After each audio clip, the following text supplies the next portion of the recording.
जो बीवी अपने शौहर का हक अदा ना करे, शौहर की जिस्मानी ख्वाहिश को पूरा करने से इनकार कर दे बिना किसी मजबूरी हो अलग बात है, बीवी बीमार है या कोई नेचुरल प्रॉब्लम है अलग बात है, बगैर किसी मजबूरी के शौहर की जिस्मानी ख्वाहिश को पूरा न करने वाली औरत के ऊपर भी अल्लाह की लानत होती है। बुखारी और मुस्लिम के अल्फाज हैं, अल्लाह के प्यारे हबीब सल्लल्लाहु अलैहि वसल्लम फरमाते हैं, इज़ा दअर रजुलु इम्रातहु इला फिराशी, जब इंसान अपनी बीवी को अपने बिस्तर पर बुलाए, फअबत, तो औरत इनकार कर दे, फबात वहुवा गज़बान अलैहा, और शौहर इस हाल में रात गुजारे के बीवी से नाराज है, अगर शौहर उसी तरीके से रात गुजार दे, लानत हल मलाइकतु हत्ता तुस्बिया, तो सुबह तक फरिश्ते लानत करते रहते हैं ऐसी औरत की। लेकिन ये बात याद रखो, इस्लाम में वन वे ट्रैफिक नहीं है।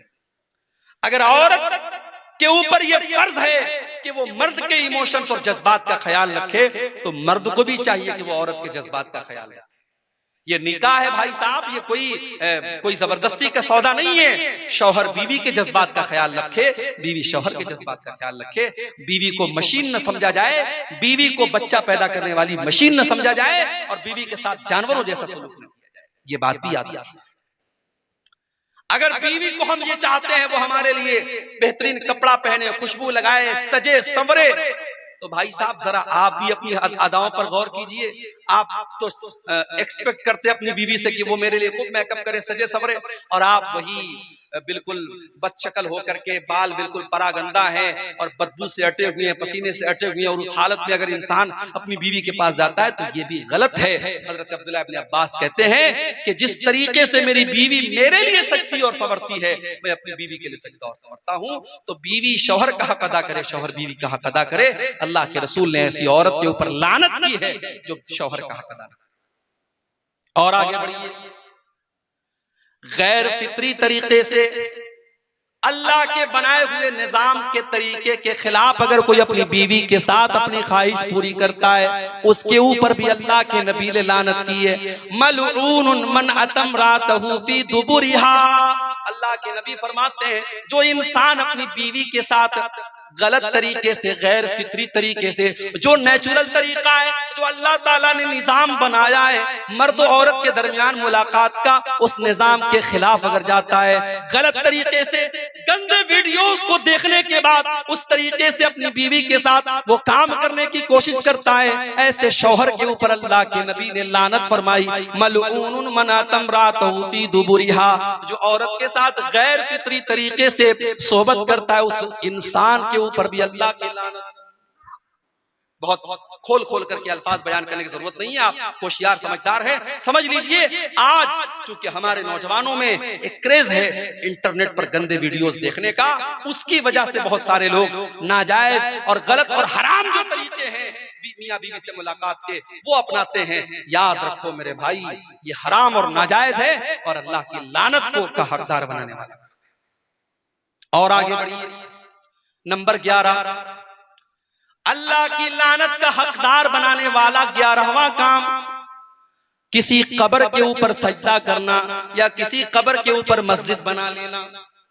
कलियाचक में एक मस्जिद है, अहले हदीस की मस्जिद है, वहां बाकायदा मस्जिद के अंदर कब्र है, कब्र मस्जिद के अंदर है और नमाज हो रही थी, मैं गया, मुझसे इमाम साहब ने धीरे से कहा, मौलवी साहब यहाँ कब्र है, आप थोड़ा सा तकरीर में बोल दीजिएगा। बहुत सारे उलमा यहाँ बोल के गए लेकिन इस्लाह नहीं। मैं गया, मैंने खुलेआम तकरीर में कहा ये हराम है और आपकी नमाज खतरे में पड़ रही है, आपकी नमाज कबूल नहीं होगी अगर आप मस्जिद के अंदर से इस कब्र को नहीं निकालेंगे। बहरहाल अल्लाह ताला ने तौफीक दी उन लोगों को। बाद में जब मैं गया तो लोगों ने बताया कि उस कब्र को वहां से निकाल के उन्होंने मस्जिद के कैंपस से बाहर, जरूरत पड़ने पर कब्र को ट्रांसफर किया जा सकता है। अगर मान लीजिए किसी ऐसी जगह कब्र है कि वहां कब्र होना मुनासिब नहीं है, तो कब्र के अंदर जो मुर्दे की हड्डियां वगैरह हैं उनको एहतराम के साथ किसी कपड़े में रख करके दूसरे कब्रिस्तान में दफन की जा सकती है जरूरत पड़ने पर। तो कब्रिस्तान के ऊपर मस्जिद नहीं बन सकती और मस्जिद में कब्र नहीं बन सकती। अल्लाह के नबी ने लानत की है, लानल्लाहुल यहूद वन नसारा इत्तखज़ू कुबूर अंबियाइहिम मसाजिद। अल्लाह की लानत तो यहूद और नसारा के ऊपर, उन्होंने अपने नबियों की कब्रों को मस्जिद बना लिया। वो अपने नबियों की कब्रों पर सजदा करने लगे, उन्होंने अपने नबियों की कब्रों के ऊपर सजदा करना शुरू कर दिया। अल्लाह के नबी ने दुआ भी की थी, अल्लाहुम्मा ला तजअल कब्री वसनन युबद। अल्लाह तू मेरी कब्र को बुत न बनने देना, आय अल्लाह मेरी कब्र को तू बुत न बना देना, जिसकी इबादत की जाए, जिस पर सजदा किया जाए, जिसकी पूजा पाठ की जाए। आय अल्लाह तू मेरी कब्र पर ये सब काम न होने देना। और आज अल्लाह का शुक्र है, दुनिया की बहुत सारी ताकतें लगी हुई हैं। अल्लाह हिफाजत करे सऊदी अरब की हुकूमत की। आज अगर ये हुकूमत ना होती तो शायद जो मंजर हम अजमेर में देखते हैं, जो मंजर हम हिंदुस्तान में बुजुर्गों की कब्रों पर देखते हैं, शायद उससे कहीं ज्यादा खतरनाक मंजर मदीने का होता और नबी की कब्र पे सजदे हो रहे होते। वहां 24 घंटे पुलिस के लोग खड़े हैं, सिक्योरिटी के लोग खड़े हैं, और अगर कोई किसी भी तरीके का शिरकिया काम करने की कोशिश करता है, सिक्योरिटी के लोग फौरन उसको वहां से भगा देते हैं, निकाल देते हैं। तो मेरे भाइयों, कब्र के ऊपर मस्जिद बनाना या कब्र के ऊपर सजदा करना, ये भी अल्लाह की लानत का हकदार बनाने वाला। नंबर 12, हजरत लूत अलैहिस्सलाम की कौम जो काम करती थी, मर्द का मर्द के साथ, लड़के का लड़के के साथ ताल्लुक कायम करना, हराम काम करना, बदकारी का काम करना, होमोसेक्सुअलिटी या आज के जमाने में जिसको हम कह सकते हैं हमजिनसी, या हिंदी में कह सकते हैं समलैंगिकता, जिसको आज दुनिया की अदालतों ने उसको सही करार दे दिया है, लेकिन अल्लाह के नबी ने लानत करार दी है। मुस्नद अहमद की रिवायत है, आपने फरमाया लानल्लाहु मन अमिला कौम लूतिन, लानल्लाहु मन अमिला कौम लूतिन, लानल्लाहु मन अमिला कौम लूतिन। अल्लाह की लानत उस इंसान के ऊपर जो हजरत लूत अलैहिस्सलाम की कौम वाला अमल करता है। दुनिया में सबसे पहले ये काम अगर किसी ने किया था, लूत अलैहिस्सलाम की कौम ने किया था। और जब हजरत लूत ने उनको समझाया था तो ये कहा था कि तुम इस गुनाह की शुरुआत कर रहे हो। आज तक दुनिया में ये गुनाह किसी ने नहीं किया जो गुनाह तुम कर रहे हो। अल्लाह ने तुम्हारे लिए औरतों को बनाया है, तुम्हारे लिए अल्लाह ने जायज तरीका बनाया है, नाजायज तरीका अपना रहे हो। तो कौम के लोगों ने मजाक उड़ाया था और कहा था ये तो बड़े पाक साफ लोग हैं, ये तो अपने आप को बड़े साफ सुथरे समझते हैं। और अल्लाह का जब अजाब आया मेरे भाई, पत्थरों की बारिश होती है, उस कौम के ऊपर पत्थरों की बारिश होती है और पूरी कौम को अल्लाह ताला उलट देता है और पूरी कौम का नामो निशान मिट जाता है। आज भी ये काम हो रहा है, बहुत सारे नौजवान इस गंदगी में मुब्तला हैं। इस हदीस को मेरे भाइयों अपने सामने रखो, जो ये काम करे उसके ऊपर अल्लाह की लानत हो। और इस्लामी हुकूमत अगर है और कोई काम ये काम करता हुआ अगर कोई लड़का पाया गया, इस्लामी हुकूमत में इसकी सजा सजाए मौत है। अल्लाह के नबी की हदीस है कि लूत अलैहिस्सलाम की कौम वाला अमल अगर कोई लड़का लड़की करे तो फाइल और मफूल को, जो कर रहा है और जो करवा रहा है, दोनों को कत्ल कर दिया जाए। इस्लामी हुकूमत में इतनी खतरनाक सजा है, ये बहुत बड़ी बदकारी और बेहयाई का काम है। अल्लाह ताला हमारे तमाम नौजवानों की इससे हिफाजत फरमाए। तो ये 12वीं चीज है कि जो ये हजरत लूत अलैहिस्सलाम की अमल वाला उनकी कौम वाला जो अमल करता है, इस अमल करने वाले पर भी अल्लाह के नबी ने लानत की है। और आगे बढ़िए, अपने बाप के बजाय किसी और की तरफ अपनी निस्बत करना, अपने वालिद के बजाय किसी और को अपना वालिद बनाना। जैसे आज के दौर में बहुत सारे लोग बच्चों को एडॉप्ट कर लेते हैं, बच्चों को पाल लेते हैं। अब बच्चे का बाप कोई और है, लेकिन जो इंसान पालता है, जो परवरिश करता है, उसी इंसान का नाम उसके नाम के साथ जुड़ जाता है। बाप का नाम था अब्दुल्ला, लेकिन पालने वाले का नाम मोहम्मद था, तो ये अपने बाप की जगह मोहम्मद का नाम लिखता, अब्दुल्ला का नाम नहीं लिखता है। ये इतना खतरनाक काम है। अल्लाह के नबी फरमाते हैं मनिद्दा इला गैरि अबीही, जो अपने बाप के बजाय किसी और का नाम अपने बाप के नाम की जगह जोड़े,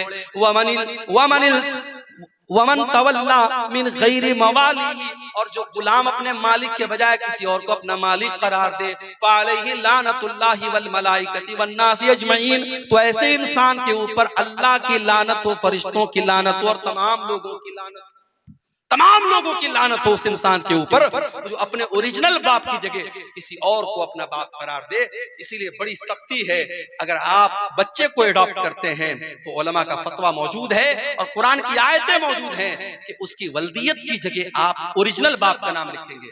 अब हमारे यहाँ बड़ा मसला है, आप आधार कार्ड बनवाएंगे उस पे ओरिजिनल बाप का नाम चढ़वाएंगे तो मसला पैदा होगा। तो आधार कार्ड वगैरह में मजबूरी के तौर पर आप अपना नाम जोड़ सकते हैं, मगर जहां इस्लामी पॉइंट ऑफ व्यू से जरूरत पड़ेगी, मिसाल के तौर पर निकाह के टाइम या मिसाल के तौर पर कोई गवाही के टाइम, तो वहां वल्दियत में जो ओरिजिनल बाप है उसी का नाम दिया जाएगा। पालने वाला, परवरिश करने वाला वो बाप नहीं हो सकता है। उसको एहतराम में वो लड़का बाप, अब्बा जान कह सकता है, अब्बू कह सकता है, पापा कह सकता है, मगर ओरिजिनल उसका जो बाप है वो वही रहेगा जिसने उसको जन्म दिया है, जो उसका बाप है। इसी तरीके से 14वीं चीज मेरे भाइयों जो अल्लाह की लानत का हकदार बनाती है, हलाला करने वाला और करवाने वाला। हलाला समझते हैं? नाम सुना है हलाला का? किसी ने 3 तलाक दे दी अपनी बीवी को, एक साथ 3 तलाक। हमारे यहाँ मसला क्या है कुरान और हदीस की रोशनी में, अगर कोई एक साथ 3 नहीं 300 तलाक दे दे वो एक ही मानी जाएगी। क्यों?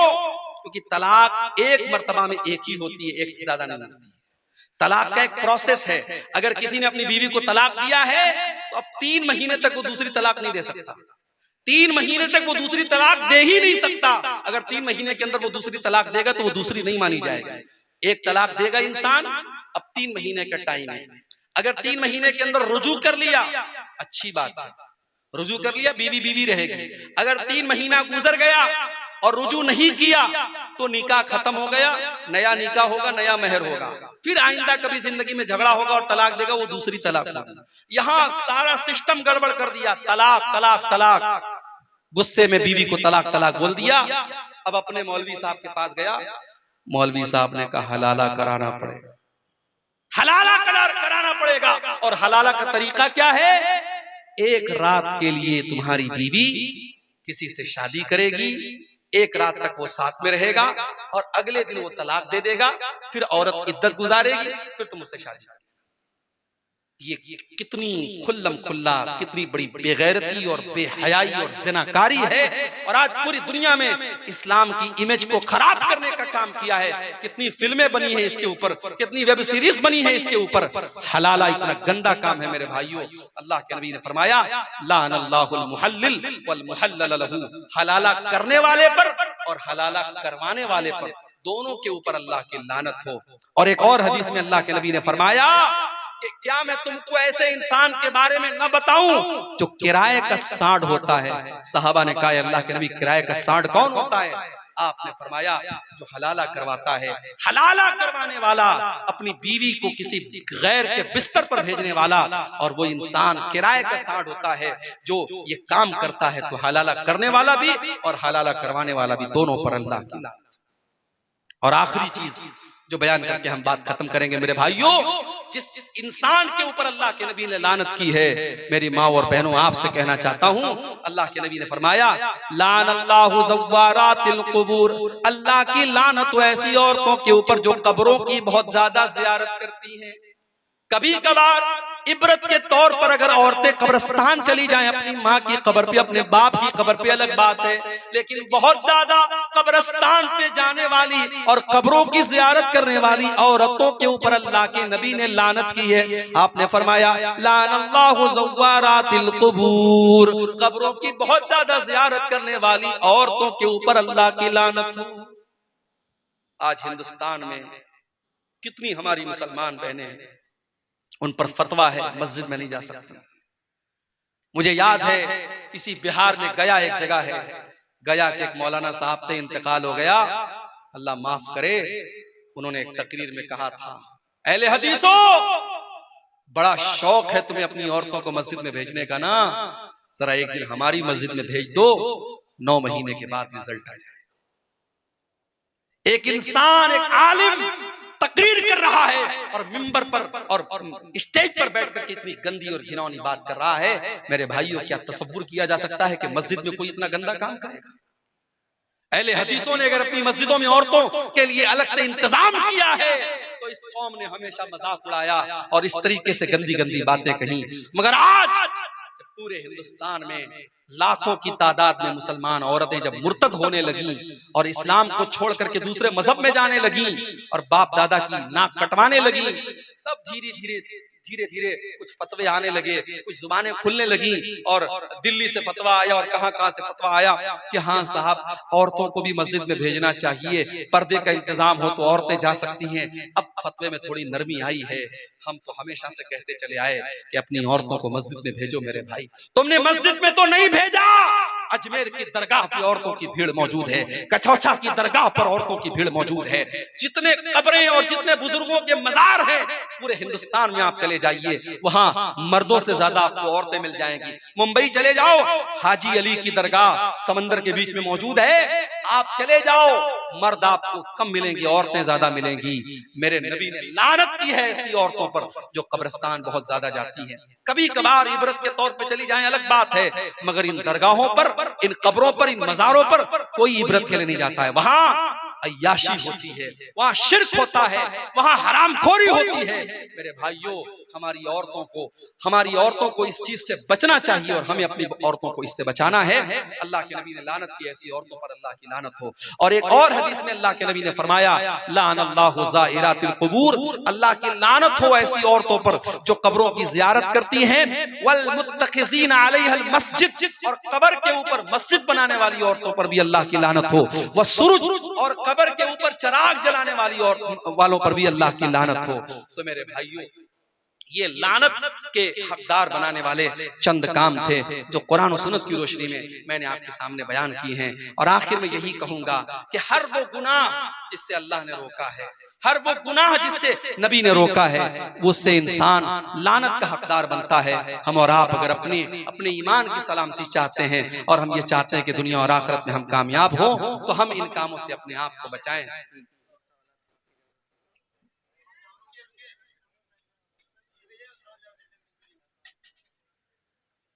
एक सवाल ये किया गया है कि सलातुत तस्बीह की नमाज पढ़ना कैसा है, रमजान में खास तौर पर लोग इसको पढ़ते हैं। देखिए, सलातुत तस्बीह के बारे में जो हदीस आई है, उस हदीस के बारे में खुद उलमा के दरमियान आपस में इख्तिलाफ है। कुछ उलमा का कहना है हदीस सही है, कुछ उलमा का कहना है हदीस ज़ईफ है। लेकिन जो सलातुत तस्बीह का तरीका है नमाज का, वो तरीका बिल्कुल अलग है आम नमाजों से, और उसकी जो फजीलत है वो भी बिल्कुल अलग है। और उसमें जो ऑप्शन दिया गया कि जिंदगी में एक बार पढ़ लो, साल में एक बार पढ़ लो, रोजाना पढ़ लो, ये ऑप्शन भी किसी और इबादत के बारे में नहीं दिया गया है। इसीलिए शेख अब्दुल अजीज इब्न बाज वगैरह का, शेख इब्न उसैमीन वगैरह का फतवा है कि ये नमाज सही नहीं है। जो नमाजें साबित हैं, जैसे चाश्त की नमाज है, जैसे तहज्जुद की नमाज है, और जैसे आम सुन्नत और नफिल नमाजें हैं, वो हमारे लिए काफी हैं। हम उसी का एहतमाम करें। जिस नमाज के बारे में इतना इख्तिलाफ है, उससे हम अपने आप को बचाएं। कोई नापाक जानवर या हराम करदा जानवर कपड़े पर बैठता है, तो क्या वो कपड़ा नापाक हो जाता है? सिर्फ बैठने से नापाक नहीं होता। नापाक जानवर अगर आपके कपड़े से टच हो गया तो वो आपका कपड़ा इस तरीके से नापाक नहीं हो जाएगा जब तक कि उसकी कोई नापाकी आपके बदन पे न लगे। जैसे अगर मान लीजिए कुत्ता है, भीगा हुआ है, वो टच कर गया तो जहां कपड़े में टच कर गया उसको धुल लीजिए। लेकिन सूखा है और टच कर गया तो कोई हरज की बात नहीं, उससे आपका कपड़ा नापाक। इसी तरीके से कौवा है, चील है, वगैरह वगैरह। कब्रिस्तान की जमीन पर नमाज जनाजा पढ़ना कैसा है? अगर कब्रिस्तान की जमीन है लेकिन वहां पे कब्र नहीं है तो पढ़ सकते हैं। जैसे कुछ कब्रिस्तानों में मैंने देखा कि मुसल्ला अलग होता है, जनाजे की नमाज पढ़ने के लिए एक अलग से स्पेसिफिक जगह होती है। अगर ऐसी जगह है तब तो ठीक है, और अगर वहां पे कब्रें मौजूद हैं और वहां पे आप जनाजे की नमाज पढ़ रहे हैं तब तो ये मुनासिब नहीं है, ये सही नहीं है। ठीक है। 1 बीघा जमीन 30,000 में किराए पे लेना 1 साल के लिए कैसा है? अब भाई ये खेती बाड़ी का मसला है, इसके बारे में आप अपने इलाके के उलमा से पूछ लें। खेती बाड़ी मैं करता नहीं हूँ और ना मेरा इसमें एक्सपीरियंस है, इसके बारे में बताना थोड़ा मुश्किल है। अच्छा, सब एक ही सवाल है। ठीक है। अल्लाह ताला हम सबको नेक अमल की तौफीक अता फरमाए, कहने सुनने से ज्यादा अमल की तौफीक अता फरमाए, आमीन। जैसे एक सवाल है कि मनी पाक है या नापाक? अब ये बहुत टेक्निकल मसला है कि मनी पाक है कि नापाक है। बहुत सारे उलमा ने उसको पाक करार दिया है, लेकिन पाक होने का मतलब ये नहीं है कि मनी कपड़े में लगी है तो कोई हरज की बात नहीं। अगर कपड़े में लगी है तो बहरहाल उसको धुलना है, उसको साफ करना है। अब धुलने का तरीका, जैसे हजरत आयशा कहती है कि मैं खुरच देती थी, मनी लगी रहती थी कपड़े में, अल्लाह के रसूल सल्लल्लाहु अलैहि वसल्लम के, मैं खुरच देती थी, तो पता चला कि खुरचने से भी वो पाक हो जाता है। जैसे जूते में गंदगी लग जाए तो हदीस में बताया कि जूते को जमीन पर रगड़ो तो पाक हो जाता है। तो इसका मतलब ये थोड़ी हुआ कि जूते में जो गंदगी लगी है वो सही होगी, वो पाक करने का एक तरीका है। इसलिए मनी के बारे में बहुत इख्तलाफ है, उसके पाकी नापाकी के बारे में। हमारे लिए इतना काफी है कि उसको धुलना है, और अगर किसी को मनी खारिज होगी तो उसके ऊपर गुस्ल वाजिब है। दूसरा सवाल यह है शेख कि जैसे औरतों को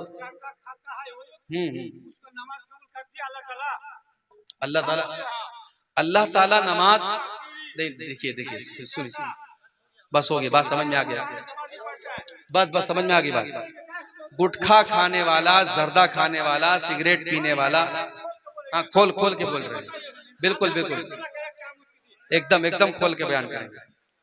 तो बीड़ी, सिगरेट, जर्दा, गुटखा ये सब खाना हराम है, गुनाह है। अल्लाह ताला क्या पकड़ होगी, मगर हम ये नहीं कह सकते कि उसकी नमाज कबूल नहीं होगी। नमाज एक अलग इबादत है। अगर वो नमाज पढ़ता है, अल्लाह तबारक व तआला उसकी नमाज की नीयत के हिसाब से उसके साथ मामला करेगा। गुटखा खाने की वजह से नमाज उसकी हराम नहीं है या नमाज उसकी कबूल नहीं होगी, ऐसा नहीं है। हाँ, हदीस में ये बताया गया है कि कच्ची प्याज और कच्चा लहसुन खा के हमें मस्जिद में नहीं आना चाहिए, उससे फरिश्तों को तकलीफ पहुंचती है। तो अगर फरिश्तों को प्याज और लहसुन से तकलीफ तो उसको खा करके मस्जिद में आना, ये मस्जिद के आदाब के भी खिलाफ है और ये गुनाह है। लेकिन हम ये नहीं कह सकते